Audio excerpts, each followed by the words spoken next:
Hello, my name is Lillian Resley. Hi, I'm Sarah Keller. Hi, I'm Rosanna Bartlett. For our Capstone project, we focused on alternative therapies for postoperative nausea and vomiting. These included ginger and peppermint.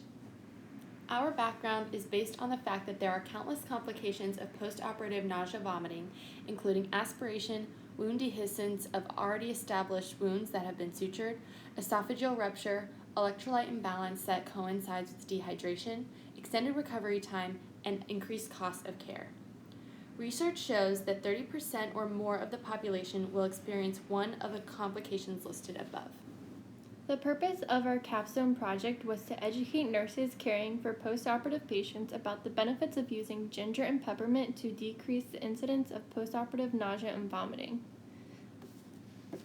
We then developed our Pico Question to guide our project. This Pico Question was, among postoperative care nurses who receive education on peppermint and ginger for postoperative nausea and vomiting, compared to those who have not yet received the education, is there an improvement in knowledge?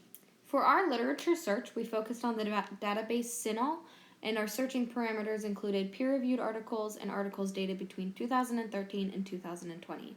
Our keywords were peppermint, postoperative, ginger, nausea and vomiting, aromatherapy, and alternative therapy.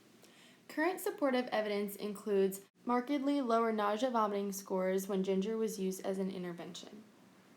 Additionally, peppermint and aromatherapy has similar effects to the point where some patients requested this intervention solely over common antiemetic meds. Additional articles are listed in references. Learning objectives of our education project are comprehend the complications associated with postoperative nausea and vomiting, reflect on current practice recommendations, identify ginger and peppermint as ways to treat postoperative nausea and vomiting, understand the effects of peppermint and ginger on the body.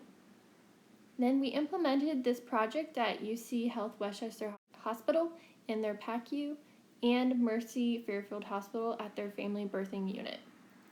We implemented this education by providing PowerPoint presentations over postoperative nausea and vomiting and peppermint and ginger as interventions to the staff.